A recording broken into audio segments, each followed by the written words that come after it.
Il existe un paradoxe curieux. Aimer est inconditionnel, mais être aimé est conditionnel. Lorsqu'on a dépassé la trentaine ou la quarantaine, on a vu assez de la vie pour comprendre que les contes de fées de la jeunesse n'étaient, au mieux, qu'une charmante illusion. On commence à réaliser que l'amour ne vient pas en récompense de la vertu et qu'il n'est pas garanti de durer simplement parce qu'on a été loyal, patient ou méritant. Certains se sont donnés entièrement, goutte après goutte, dans la vie d'un autre, pour finalement voir cet amour s'évanouir entre des doigts qui autrefois s'accrochaient à eux. D'autres vivent encore sous le même toit que leurs compagnons choisis, mais se sentent comme des étrangers à leur propre table. Et il y a ceux qui sont passés de cœur en cœur, pensant que la prochaine étreinte, le prochain « oui » comblerait enfin le vide intérieur, pour ne trouver qu'un écho de ce vide en retour. On commence à se demander pourquoi quelque chose d'aussi naturel que l'amour est devenu un labyrinthe de conditions, de marchandages tacites et de déceptions silencieuses. On sent qu'au-delà de toute la poésie et des promesses, il y a une vérité qu'on a évitée. Car l'amour, tel qu'on nous l'a vendu, n'est pas l'amour, mais quelque chose qui porte ses vêtements. C'est peut-être là la source de notre insatisfaction silencieuse. Nous avons confondu l'apparence de l'amour avec l'amour lui-même, la structure qui le contient avec la chose vivante qu'il était censé porter. Dès notre premier souffle, le monde nous a murmuré son marché à l'oreille. L'amour doit se mériter. Comporte-toi comme on te l'ordonne, et tu seras chéri. Réponds aux besoins d'un autre, et tu seras gardé. Offre beauté, force, utilité, dévotion, et l'amour sera ta récompense. Mais ce n'est pas de l'amour. C'est une transaction déguisée en tendresse. C'est un échange poli de marchandises entre deux personnes qui ont appris à appeler ce marché une romance. Un marché peut unir les gens, mais il ne peut pas les nourrir. Comme deux marchands liés par un contrat, ils restent ensemble tant que les termes sont respectés. Et lorsqu'ils ne le sont plus, ils se séparent. Peu importe le nombre d'années passées, peu importe à quel point vos vies se sont entrelacées, un jour, un registre invisible sera posé sur la table, et les comptes seront faits. Beaucoup d'hommes et de femmes se réveillent au milieu de leur vie avec la froide prise de conscience que ce qu'ils pensaient être de l'amour n'était qu'un arrangement. Cet arrangement pouvait être enveloppé de vœux devant Dieu, orné de fleurs ou scellé par les promesses tremblantes de la jeunesse. Mais au fond, c'était un simple pacte. Je te donnerai ce que tu désires si tu me donnes ce que je désire. Et lorsque le don s'arrête, que ce soit par lassitude, âge, maladie ou simple changement, la chaleur s'évanouit. Les yeux qui brillaient autrefois à votre arrivée glissent maintenant sur vous, comme si vous n'étiez plus qu'une ombre dans la pièce. On ne nous a jamais dit, enfant, que cet amour est une performance et que les performances s'achèvent. Quand on confond le marché avec l'amour lui-même, on passe ses années dans un épuisement silencieux. On donne son temps, sa loyauté, son dévouement, croyant que cela garantira ce que l'âme désire. Mais ce que l'on a obtenu n'est pas de l'amour, seulement la continuité d'un arrangement. Ainsi, beaucoup, après des années de dons fidèles, se retrouvent désemparés lorsque la chaleur s'estompe. Non pas parce qu'ils ont cessé d'aimer, mais parce que la vie a bougé, comme tout bouge. Rien ne reste immobile. Même la pierre s'use. Même le plastique se déforme avec le temps. L'homme ou la femme que vous avez connu au départ a changé, tout comme vous. Et le lien bâti sur des termes fixes commence à ployer sous le poids de l'impermanence. Il y a une autre vérité, plus difficile à avaler. Quand les exigences du marché ne sont plus satisfaites, le masque tombe. En l'absence de ce qu'ils attendaient de vous, confort, affirmation ou sécurité, certains révéleront qui ils sont vraiment. La tendresse que vous pensiez naturelle peut disparaître, révélant non pas de la cruauté, peut-être, mais un vide où l'amour n'a jamais pris racine. Vous l'avez peut-être ressenti, le regard qui ne s'attarde plus, le rire remplacé par un silence froid et vigilant. Le changement est si discret qu'on peut presque se convaincre qu'il n'existe pas.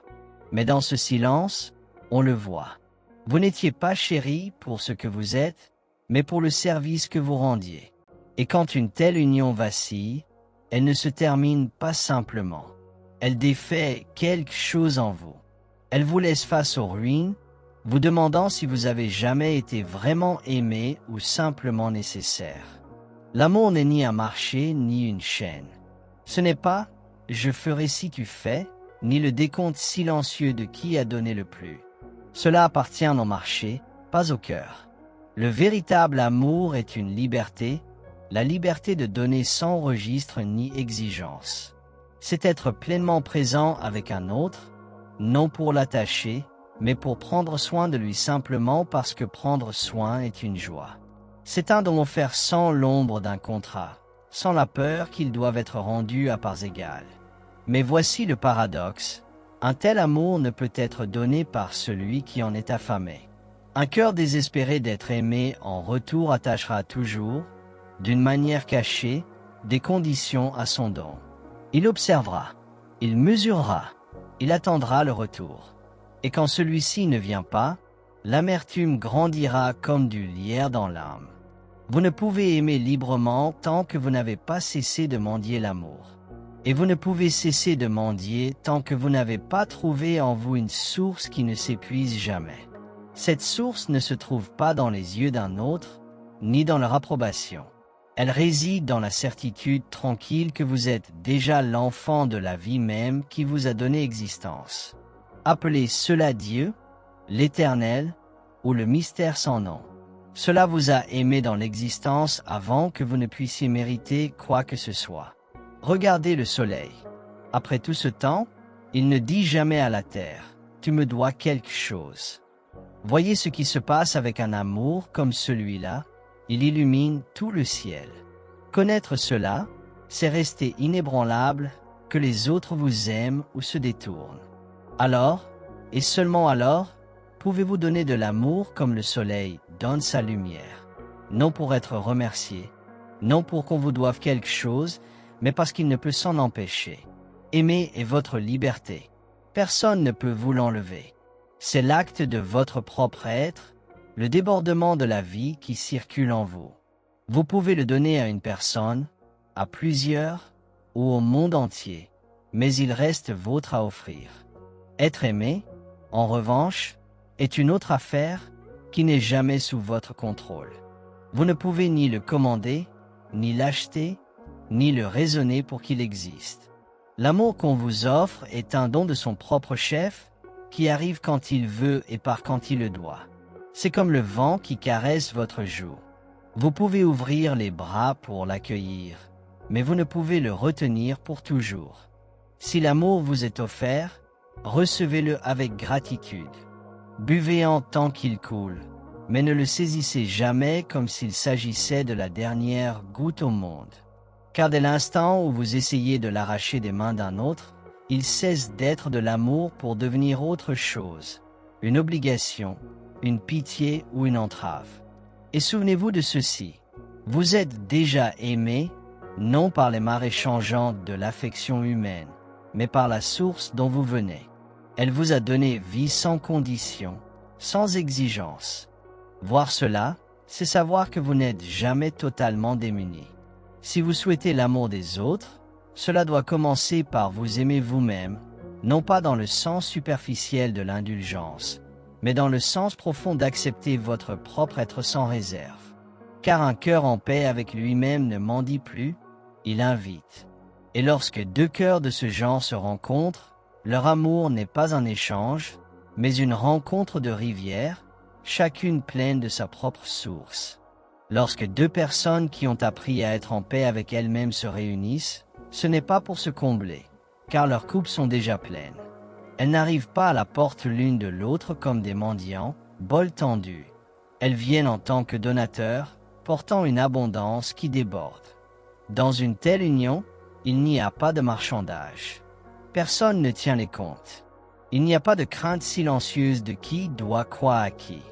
L'amour n'est pas donné pour mériter ni retenu pour punir. Il coule aussi naturellement que la respiration, comme la marée qui monte et descend sans qu'on le lui dise. Ici, la joie n'est pas dans le fait de prendre, mais dans celui de partager. Il n'y a pas de faim dans les yeux, seulement de la lumière. On donne non parce que l'autre l'exige, mais parce que donner est l'expression la plus naturelle de son être. Ainsi, les deux sont nourris, non par l'épuisement de l'un dans l'autre, mais par le débordement de chacun. C'est le seul amour qui ne se transforme pas en ressentiment. Car là où il n'y a pas de vide à combler, il n'y a pas de peur de perdre. Quand deux cœurs pleins se rencontrent, ils sont libres de laisser l'autre être, grandir, changer, errer et revenir, sans l'emprise qui transforme l'amour en cage. Pourtant, une telle rencontre est rare, car la plupart parcourent le monde à la recherche de quelqu'un qui les complétera, sans savoir qu'ils n'ont jamais été une moitié à compléter. Ce n'est qu'en buvant profondément à votre propre puits que vous trouverez une autre personne qui boit au sien. Ensemble, vous ne vous contenterez pas de survivre, vous déborderiez. Le monde que vous rencontrez chaque jour n'est pas un étranger. C'est vous-même sous une autre forme. Vous ne pouvez puiser dans un puits ce qui n'y est pas. Vous ne pouvez pas non plus rencontrer chez les autres ce que vous n'avez pas encore rencontré dans votre propre cœur. Si vous portez un vide en vous, vous vous retrouverez entouré de ceux qui prennent. Non parce que le monde conspire contre vous, mais parce que la nature remplit un vide. Ceux qui n'ont rien chercheront en vous ce que vous ne vous êtes pas donné, et vous confondrez leur faim avec de l'amour. En revanche, si vous traversez la vie avec une plénitude d'être, vous rencontrerez ceux qui portent aussi une abondance. Ils ne s'accrocheront pas à vous ni ne vous videront, car ils ne vivent pas de miettes.